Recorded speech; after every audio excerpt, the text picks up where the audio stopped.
trash, but we found city garbage trucks leaving behind a nasty stream of liquid. It's disgusting and dangerous, too. On your side, investigator Scott Knoll has the test results showing what's really in that garbage juice. Ew.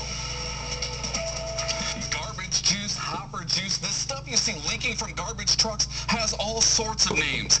Now you can add one more to the list. These test results show this stuff can be sickening. Dismissal time outside A.B. Hill Elementary School. Kids spill out onto the streets, walking along the same path taken by this garbage truck hours earlier. We watched as it leaked this nasty liquid as it went, the filth pooling up in puddles along Sardis Street. Ellis Edgston says it's not the first time. Every time we just happen somebody come pick the trash up.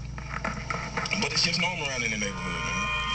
But what is that mystery liquid? WREG On Your Side investigators followed city sanitation crews. When we saw trucks leaking, we grabbed samples.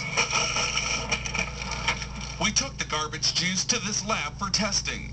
The water that's coming out of there is not what anybody needs to be missing. Tests showed similar results in all 3 samples we collected. It's close to influent numbers from any type of untreated wastewater. Raw sewage. Raw sewage. Worse, 2 samples tested positive for listeria, which can cause stomach problems. 1 had dangerous levels of staph, known to cause serious infections. It's upsetting to people living along the routes. I deserve much better than this, way much better. While all the organisms that showed up in the testing can be found all around us, Cook says the levels can't be ignored. I wouldn't want my children to play in the puddle. I would not want my pets to walk through the puddle. The head of the city's solid waste program wasn't surprised by what we found. It's the nature of our business. As much as I'd love to be able to say we were squeaky clean, it just doesn't work that way. But these trucks don't have to leak. Andy Ashford watched our video. He says in all 3 cases, it appears the liquid was spilling from an unplugged drain in the back of the trucks. A supplier confirmed even if a plug pops out, replacing it costs less than $13. If the truck's designed with a plug to go in it, why is it, in your opinion, not necessary for that plug to remain in it? Well, it gives it a release for that material to come in. It's so minimal that it runs out, and it's got to go somewhere. That's little comfort to people living along that somewhere. We pay them enough money to pick up garbage.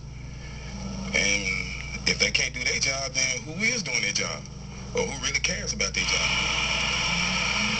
Germantown uses a contractor to pick up trash.